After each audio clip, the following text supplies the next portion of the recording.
Hey everyone, welcome and welcome back to this month's Shopify update video. As we do every month on this channel, going over all the updates in the Shopify changelog to see what's new, what's improved, what's been removed, all sort of updates that we need to know to continue to learn about Shopify, the platform that we run our entire businesses on. Sorry this video is a little bit late. I've been a little bit under the weather, and because of that, I'm going to make this a little bit of an express video this month. But I always love coming on here and learning about Shopify with all you. As we can see, it's a very interesting month as well because these are all the updates ending here on February 4th. We can see that there are a lot of removals. 1 removal, 2 removal, 3 removals, 3 removals. I thought I saw 4. 3 removals is really interesting. So definitely want to get into this, see what's going on. Removals are quite rare. We see a removal maybe once every 3 months as we do this video every month on this channel. If you love learning about Shopify, if you want to join a Shopify community, feel free to hit that subscribe button. We do this video every single month. Without further ado, let's jump into it. So the first update here is on February 4th. It talks about Shopify script customizations report, and that's now available to accelerate migration because there's a deadline to move off of Shopify scripts. But this update really isn't that important for the grand majority of you. So we're going to just move along, keep this video nice and quick. February 5th, we have an updated default sort order to index pages. It says we've adjusted the default sort order for several key index tables to prioritize the most relevant information. Very small improvement coming to the admin. It's talking about sorting information. So nothing too major there either. Next on February 5th, this is an interesting update. It says Shopify duties and import taxes are now available on all Shopify plans. To help merchants manage tariffs, all Shopify plans will have access to Shopify duties and import tax estimations and collection at checkout. So this is actually a pretty big update. Obviously, in the world today, there's a lot of changes to trade, cross-border commerce, tariffs, all sorts of things, as everybody knows. So this update has come enlightened. So Shopify duties and import taxes are now available for all Shopify plans. I believe it says all Shopify plans because it was available to maybe just Plus or maybe just advanced plans.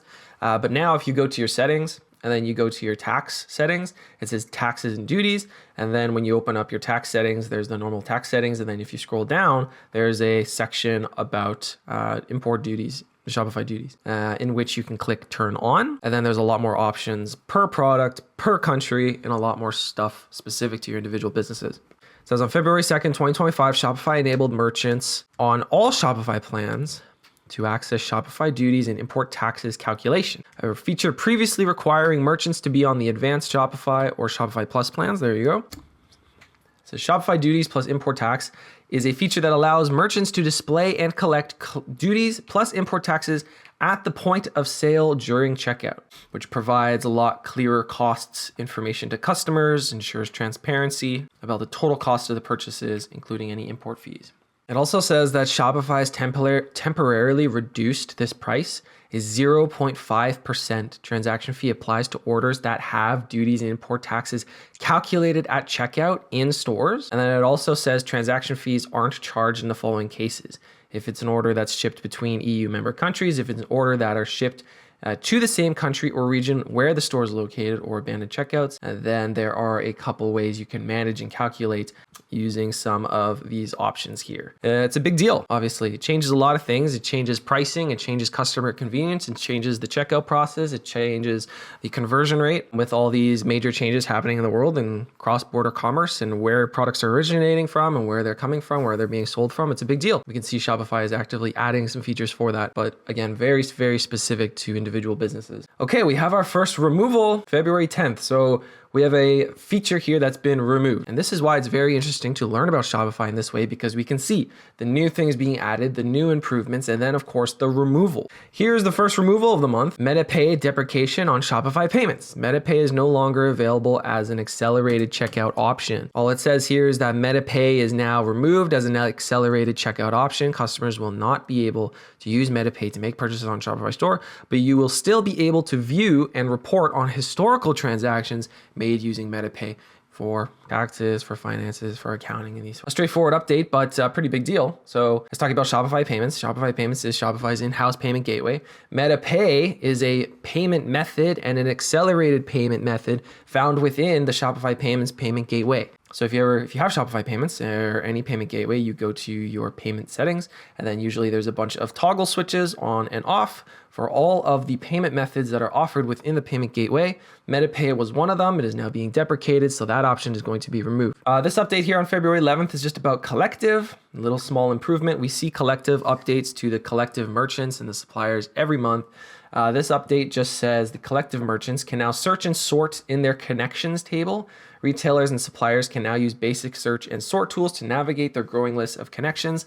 Like I said, we see improvements to Collective every single month. We always see improvements to Collective. We always see improvements to Flow as they're focusing on making those two products bigger and better. Not a huge update that impacts so many people, so we don't need to get into that because we want to get to our second removal, and that's on February 11th. The deprecation of auto-added products on the Checkout Blocks app. Starting February 20th, the option to automatically add products in checkbox upsell block will be disabled. This is a removal from the app. So it says starting February 20th, the ability to auto add products in checkbox upsell blocks will no longer be available on the Checkout Blocks app. If you are currently using this setting, it will automatically be turned off on the date February 20th. If you're looking to implement auto-added free gift promotions in your checkout process, please note that these cases will now require third-party apps, and this change helps create a more transparent checkout experience for your customers by ensuring they have full control of the items in your cart. So lots and lots of words there. So the Checkout Blocks app is what this is being removed from. In the last few months,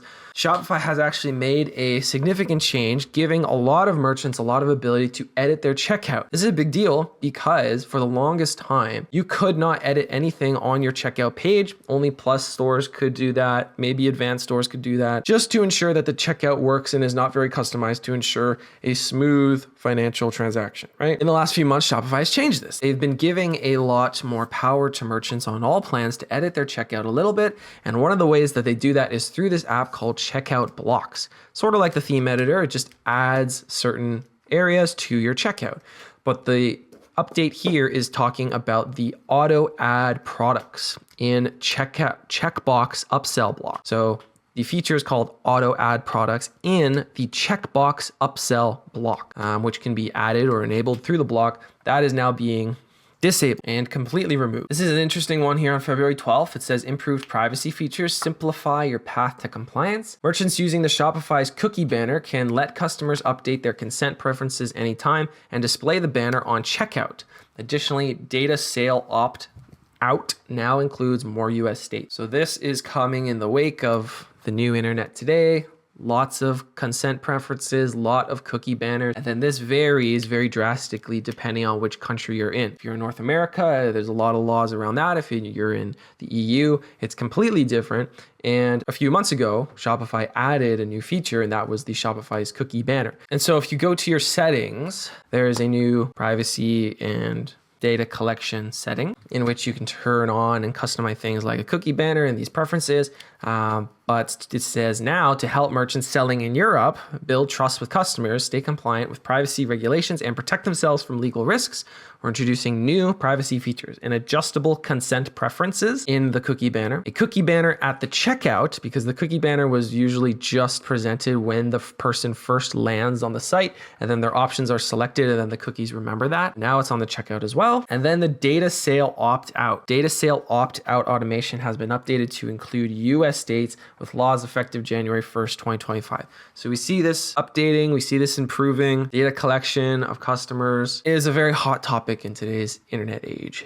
We have our third removal of the month. It's very exciting. I think it's very exciting because these removals are usually very important. They're just kind of rare. Maybe once every 3 months that we do these videos. We do this video once a month on this channel. We see these removals. So it's very rare. I've never seen it happen before, have 3 removals on the same month. And maybe that's just coming off of winter editions. If you haven't seen my winter editions videos, go check them out. There's one very in-depth one. There's one very fun one in which the theme of winter editions was just to make sure everything works well. There wasn't any major groundbreaking new product. And so they called it the boring edition, but it was actually a lot of fun. And the whole theme of that was to make sure all the products in Shopify work well together. So it's interesting to see coming off of winter editions, a lot of removals, because maybe this is continuing that theme, just making sure everything works works together. And sometimes that is removing old products. In this case, it says deprecating shop inbox in the shop app. Deprecating of inbox in the shop app on February 19th, 2025.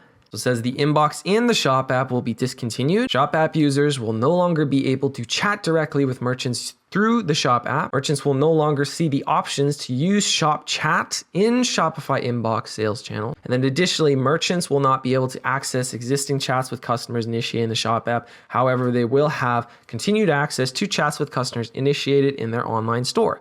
So this is a very straightforward update, but it's actually quite a big deal. So two things, Shop Inbox or just Inbox. Inbox is a Shopify made and developed app that you can add to your website. You can also add it to your Shop app marketplace in which customers can basically live chat. It just pops up like a little bubble in the corner. You can customize what it says. Customers can hop in if the business hours that you set are online. They can live chat with you, ask any questions. You can program AI to give automated answers. They can send you an email in which you can message them back. It's a very free and very useful app. If you're not using it, definitely look into it. This app isn't deprecating that entire app. It's just deprecating the Shop app portion. So the Shop app is Shop's massive marketplace of Shopify businesses. In the Shop app is a different sales channel. In the Shop app, there was a Shop Inbox section of the Inbox app. That part is being deprecated. The app on the website is not being deprecated. I don't think they would ever do that. It's a very important app. And we can see small changes here. Very interesting to see a removal from the Shop app because Shopify loves its Shop marketplace. All they do is add features to it and it's very useful. If you've never seen it before, if you're not using it, definitely check it out. But a big removal, not really any other reason why other than upcoming platform enhancements. So maybe we'll see a lot of Shop app enhancements, maybe at summer editions, maybe in the coming months, who knows? But a very interesting update that I think affects a lot of people. This is a fun little update. There's usually a lot of POS updates on these changelog updates once a month. This is the only one it looks like of this month, and it's a fun one. It says SMS marketing opt-ins on the POS. So now you can accept SMS marketing opt-ins from customers at checkout. I keep sneezing in between these updates. I gotta finish this video. Okay, so we're talking about SMS marketing opt-ins in the POS. Lots of fun key terms. So the POS is just your point of sale, point of service device for your in-person location. Not everyone has an in-person location, but they're very fun. The customers at checkout is referring to the customer piece of hardware that the customer is using. In the POS device, there's two pieces of hardware generally. There's one for behind the counter. This is where your smart grid is located. And then there's a customer facing device, smaller, customers can tap their card, and there's a screen on here that customers look at. So now this improvement to the POS is talking about SMS, which is text message, marketing opt-in. So we're talking about using text message to send marketing information to customers. Now, you just can't collect customers' phone numbers and spam them with marketing. That's against anti-spam regulations. And in Canada, in the United States, in the EU, there's a ton of laws about that. And if you use, an email app for your marketing or an SMS app for your marketing, a lot of them cover a lot of these things already for you because you have to be compliant with these things. But opt-ins is just a way that a customer confirms that they want to receive marketing information from you. In this case, it's SMS. In this case, it's for the POS. And so what they're saying is now you can accept SMS marketing opt-ins from customers at checkout using the customer-facing hardware device. So a lot of fun little keywords in there. You can learn a lot from these updates. That's why we do them every single month. That's all that's going on there. Speaking of marketing consent, we have another one here for emails. This is talking about the online store. It's brand new, a new feature. We love seeing these yellow ones on these updates where it says you could pre-select email consent based on regions. This then says you can maximize email signups while maintaining regional compliance with the ability to pre-select email consent for your customers based on the country. So this is important because you have to be compliant when you're sending your marketing. Regional compliance is a really important term because these things change from country to country and continent to continent. The laws and regulations that are in the United States are completely different from the ones that are in Europe. So it says you can now choose the region where the email marketing consent checkbox is pre-selected. Customers in your chosen regions will have the opt-in box pre-selected at checkout with the option to easily opt out by unchecking it. This allows you to optimize email marketing efforts by focusing on specific regions and comply with local regulations. Very interesting. So it just says from your Shopify admin, you go to the countries, and then you'll see it in your general settings. Very interesting that the update says you can manage the region and the countries that may have maybe a little bit more lax laws, so that the consent checkbox is pre-selected. Because if you can get a customer's email, that's huge. But if you can get a customer to consent to marketing emails, that's worth a lot of money, because it's usually 10 times, they say, more or less expensive to remarket to a customer who's already knows you, already has history with you, than to reacquire a brand new customer. Consenting to email marketing is very important. And this update just says you can pre-select email consent based on regions. All right, just rounding out the month before I sneeze again. The February 24th update here says there's a new dashboard in the Shopify Fulfillment Network. That's what SFN is. It says merchants can now monitor fulfillment progress and stay up to date on low inventory orders, on hold, and transfers in progress. Shopify Fulfillment Network is just an app and a product that Shopify has that allows you to manage orders from multiple sales channels, like Amazon, like Target, like Walmart, like eBay, and these sort of things. So just a little update to the dashboard using SFN. Then on February 26th, it says additional commerce object support in search and Sidekick. Ooh, to provide you with more comprehensive search results in the Shopify admin, and to enhance context-aware suggestions in Sidekick, we've added more commerce objects to search and Sidekick. So what are those commerce objects support in search and Sidekick, you may ask? It says you can now use the admin search to quickly find and navigate to markets available for merchants with access to the markets feature, draft orders, discounts, marketing automations, purchase orders, locations, company locations, and catalogs. This gives you a comprehensive search result in the Shopify admin, and to enhance context-aware suggestions in Sidekick. We're continuously working to expand support for additional commerce object types to further broaden the capabilities of search and Sidekick. What's interesting about this update is that they are updating Sidekick. Sidekick is, as everybody knows or should see on their Shopify admins, is your little AI support helper that is very specific to your Shopify account. It's interesting because Sidekick was in development for so long, and then it was launched so quietly. I was so surprised in additions. And now this is the first time I've actually seen an update to Sidekick just in the Shopify changelog. So it's interesting to see the progression of one of their biggest products that they announced all the way back in summer 2023, I believe. And now it's released, and now it's being updated just like every other Shopify product. But just a little small update there that caught my attention because it mentioned Sidekick for the first time. And then the last one of the month, we have February 26th, logo and background media on customer display. So again, this is another new feature for the POS, but it says now you can customize the appearance of the idle screen on your buyer facing display by uploading a logo and background image via the display editor in your Shopify admin. So it says you can customize the appearance of your idle screen on your customer facing display by uploading your own logo and background via the display editor in your admin. This is a prime opportunity to showcase your brand and engage more effectively with your customers. Tailor the look and feel with leveraging different tools. This is the size of the image that it needs, and then you just go to the display editor in the admin by going to point of sale settings, customer displays, and idle screen. You can add your little picture there. Just a small little update in the POS, but again, it's funny and interesting to see how the POS works if you don't have one. Here's the POS version 9.128. That's your piece of hardware that you look at, that you process transactions on, and you pull up customer information. Usually this is like on an iPad or some sort of tablet. You can sometimes swivel it around to a customer, but you a lot of the time have a second piece of hardware that's the customer facing hardware, and that runs on customer view version 1.32. And that's what's talking about here. You could just add a little logo and background media on customer display. These updates are really funny. I remember a few months ago, they added the ability to add your logo to the receipt on your POS system. So just little fun things like that, but always a good opportunity to learn about Shopify, learn about business, continue understanding everything Shopify has to offer you, help you plan for the future. And this is why we do these videos. So that's it, guys. Just a quick little update video this month. Hopefully I'm not sick next month. Hopefully I get it out a lot faster, but a very interesting month. Lots of removals, right? Shopify Fulfillment Network update, POS update, checkout update, compliance update with the emails. That's a really interesting one because it's an email setting right in your store's general setting, not on any apps.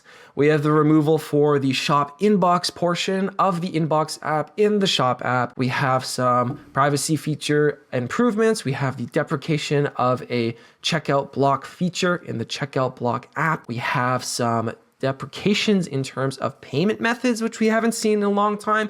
And of course, we have a huge update when it comes to Shopify duties and import taxes, just because of the state of the world right now. Other than that, guys, I hope you enjoyed. I hope you learned something. Nice talking to you all again. I'll see you next month. If you like this video, click like so I know. I just like helping fellow entrepreneurs in this Shopify community that we're building. And if you really liked it, click subscribe. If you do, I'll see you in the next video.